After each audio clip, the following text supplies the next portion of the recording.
भारत के पहले राष्ट्रपति राजेंद्र बाबू बिहार के ही रहने वाले थे।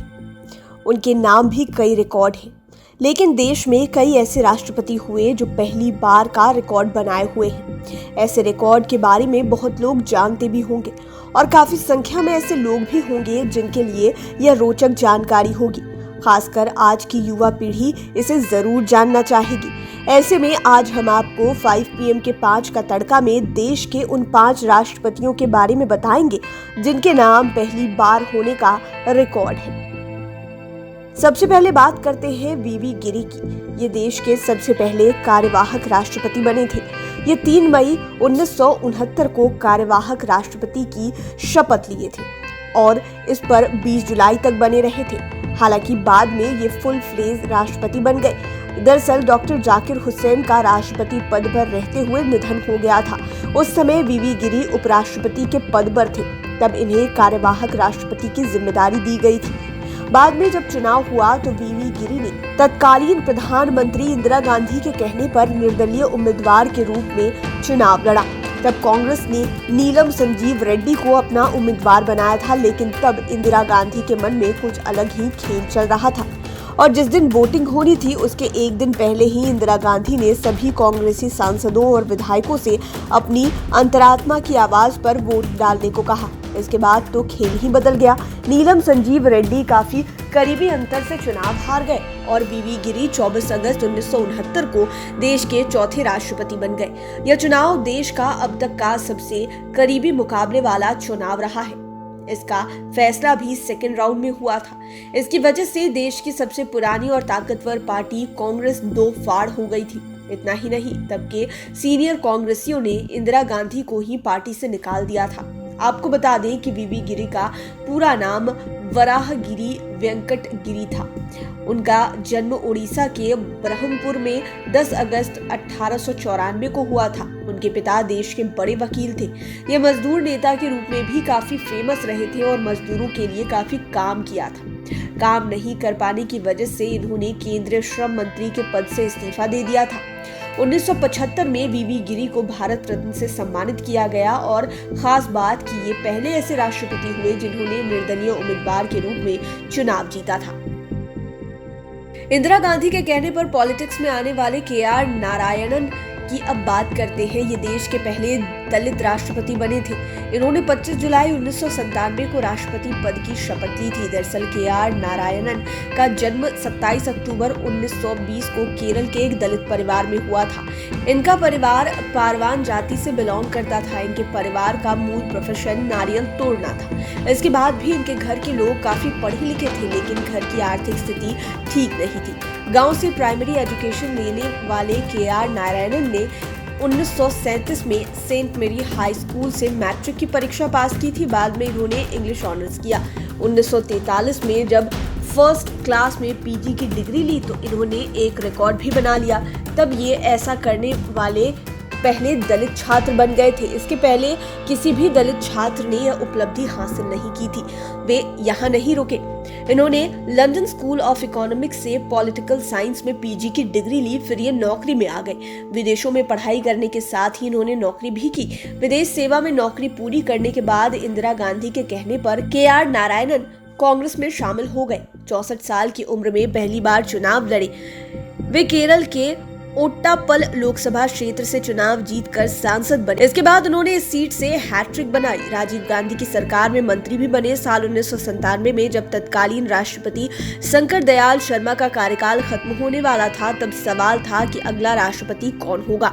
उस समय KR नारायणन उपराष्ट्रपति के पद पर थे। बाद में इस तरह की रणनीति बनी कि बीजेपी ने भी नारायणन को अपना समर्थन दे दिया। इससे नारायणन का राष्ट्रपति पद पर चुना जाना लगभग सुनिश्चित हो गया और फिर जब रिजल्ट आया तो वे राष्ट्रपति चुनाव के लिए चुन लिए गए। और खास बात कि KR नारायणन की वजह से ही बिहार की राबड़ी सरकार बच गई थी। अब कहानी उस शख्स की बताते हैं जिन्होंने महज 23 साल की उम्र में यूनिवर्सिटी बनाई। उसका नाम पड़ा जामिया मिलिया इस्लामिया। आज भी ये राष्ट्रीय मुस्लिम यूनिवर्सिटी अपनी पढ़ाई के लिए जानी जाती है। ये शख्स कोई और नहीं बल्कि जाकिर हुसैन थे। ये भारत के पहले मुस्लिम राष्ट्रपति बने। हालांकि इनके बाद देश में 2 और मुस्लिम राष्ट्रपति बने, लेकिन देश का पहला मुस्लिम राष्ट्रपति बनने का रिकॉर्ड इन्हीं के नाम पर है। खास बात कि जाकिर साहब देश के दूसरे उपराष्ट्रपति बने थे। इन्हें भारत रत्न और पद्म विभूषण से सम्मानित किया गया था।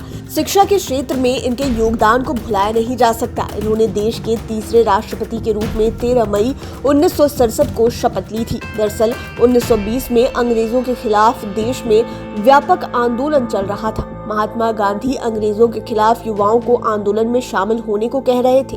उसी दौरान वे अलीगढ़ भी पहुंचे, जहां उन्होंने एंग्लो ओरिएंटल कॉलेज के छात्रों को अंग्रेजी शिक्षा देने वाले कॉलेजों का बहिष्कार करने को कहा। महात्मा गांधी के आह्वान का असर युवा जाकिर हुसैन पर जबरदस्त ढंग से पड़ा। जाकिर हुसैन बापू से काफी मोटिवेटेड हो गए। वे असहयोग आंदोलन में भाग लेने के लिए तैयार हो गए। प्रिंसिपल को जब इसकी जानकारी हुई तो उन्होंने जाकिर हुसैन से बात की, उन्हें काफी मनाया। यहाँ तक कि अंग्रेज प्रिंसिपल ने उन्हें उप जिलाधीश बनाने का भी ऑफर कर दिया, लेकिन जाकिर हुसैन ने उनके ऑफर को ठुकरा दिया। फिर इनके सामने पढ़ाई की समस्या आ गई, तब इन्होंने यूनिवर्सिटी ही खोल ली। राष्ट्रपति बनने के पहले जाकिर हुसैन बिहार के राज्यपाल बने थे। वे तत्कालीन प्रधानमंत्री जवाहरलाल नेहरू के कहने पर बिहार में 1957 से 1962 तक राज्यपाल के पद पर आसीन थे। इसके बाद वे 1962 से 1967 तक देश के दूसरे उपराष्ट्रपति रहे। फिर 13 मई 1967 को राष्ट्रपति बने, लेकिन ये महज 2 साल तक ही राष्ट्रपति रहे, क्योंकि पद पर रहते हुए इनका निधन हो गया था। अब बात करते हैं प्रतिभा पाटिल की। ये देश की पहली महिला राष्ट्रपति हुई थी। इन्होंने 25 जुलाई 2007 को देश के 12वें राष्ट्रपति के रूप में पद एवं गोपनीयता की शपथ ली थी। दरअसल कहा जाता है ना कि किसी पद को संभालने के लिए जेंडर नहीं, काबिलियत मायने रखती है। प्रतिभा पाटिल पर यह अक्षरशः लागू होता है। पूरा नाम प्रतिभा देवी सिंह पाटिल। इनका जन्म 19 दिसंबर 1934 को महाराष्ट्र के जलगांव जिले में हुआ था। इसके पहले ये राजस्थान के राज्यपाल का पद संभाल चुकी थी। मुंबई से LLB की डिग्री हासिल करने वाली प्रतिभा पाटिल अपने जीवन में जो मुकाम हासिल की, वह समाज की हर लड़की को मोटिवेट करता है। वे ऐसी मजबूत महिला पॉलिटिशियन हैं जिन्होंने अपनी सूझबूझ से कई महत्वपूर्ण निर्णयों में योगदान दिया। उन्होंने महिलाओं को सक्षम और आत्मनिर्भर बनाने के लिए कई कदम उठाए। उन्होंने वर्किंग वुमेन्स की प्रॉब्लम्स को देखते हुए मुंबई में एक हॉस्टल बनवाया। प्रतिभा पाटिल का मानना है कि मैं शिक्षा के क्षेत्र के लिए प्रतिबद्ध हूँ और मैं हर किसी को शिक्षित देखना चाहती हूँ। पुरुष, महिला, लड़का और लड़की, हर व्यक्ति आधुनिक होना चाहिए। राष्ट्र के सशक्तिकरण के लिए महिलाओं को सशक्त होना विशेष रूप से महत्वपूर्ण है। प्रतिभा पाटिल आज भी महिलाओं के सशक्तिकरण के लिए काफी काम कर रही हैं और सबसे बड़ी बात कि ये कॉलेज क्वीन भी रह चुकी है। दरअसल ये सेल्फ डिपेंडेंट के साथ ही काफी सुंदर भी है। जब ये PG की पढ़ाई कर रही थी तब इन्हें कॉलेज क्वीन का अवार्ड मिला था। ऐसे में आप कह सकते हैं कि ब्यूटी विद ब्रेन का परफेक्ट उदाहरण है। डॉक्टर राजेंद्र प्रसाद के बारे में तो आप सब जानते ही हैं कि ये देश के पहले राष्ट्रपति हुए थे और देश को पहला राष्ट्रपति देने का गौरव बिहार को हासिल था। ये पढ़ने में काफी तेज थे। इनकी पढ़ाई से शिक्षक भी काफी गदगद थे। सबसे बड़ी बात कि आज तक राजेंद्र बाबू के अलावा देश में लगातार 2 बार कोई भी शख्स राष्ट्रपति नहीं बना। हालांकि एक बार VV गिरी के मन में ख्याल आया भी था, लेकिन इंदिरा गांधी ने उन्हें रिन्यूअल नहीं किया था। लेकिन राजेंद्र बाबू ही थे जो कि अपने दम पर अपनी राजनीतिक ताकत की वजह से दोबारा राष्ट्रपति बने थे। वह भी तब जब तत्कालीन प्रधानमंत्री जवाहरलाल नेहरू इनके प्रबल विरोधी थे। लगातार 2 टर्म राष्ट्रपति बनने का रिकॉर्ड आज भी राजेंद्र बाबू के नाम से ही कायम है। राजेंद्र बाबू 26 जनवरी 1950 को पहली बार राष्ट्रपति बने। इसी दिन इन्हें 21 तोपों की सलामी दी गई। जब संविधान बन गया तो ये विधिवत 1952 में फिर से राष्ट्रपति बन गए और इसकी शपथ इन्होंने 13 मई 1952 को ली थी। वहीं दूसरी बार 1957 में ये राष्ट्रपति बने और एक बार फिर इन्होंने 13 मई को ही शपथ ली। बिहार के सिवान जिला स्थित जीरादेई में जन्म लेने वाले राजेंद्र बाबू का पटना से काफी गहरा लगाव था, इसलिए इनका अंतिम समय भी पटना में ही गुजरा था। तब ये सदाकत आश्रम में ही रहते थे और वहीं इन्होंने अंतिम में सांस ली थी। सदाकत आश्रम के निकट ही गंगा किनारे इनकी समाधि भी है। राजेंद्र बाबू पटना नगर निगम में चेयरमैन भी बने थे, लेकिन वहां व्याप्त भ्रष्टाचार को देखते हुए उन्होंने इस्तीफा दे दिया था। वे काफी ट्रेडिशनल थे और इसे ताउम्र फॉलो भी किया। वे हमेशा धोती कुर्ता और सिर पर टोपी पहनते थे। स्टूडेंट लाइफ में भी इसका उन्होंने पालन किया था। वे एक दृढ़ निश्चयी और उदार दृष्टिकोण वाले शख्स थे। इन्हीं सब गुणों की वजह से महात्मा गांधी ने इन्हें देश रत्न की उपाधि दी थी। उम्मीद है ये वीडियो आपको पसंद आया होगा। इसी तरह के वीडियोस के लिए हमारे चैनल 5 PM को सब्सक्राइब कर लें, साथ ही फेसबुक पेज को भी लाइक करें। धन्यवाद।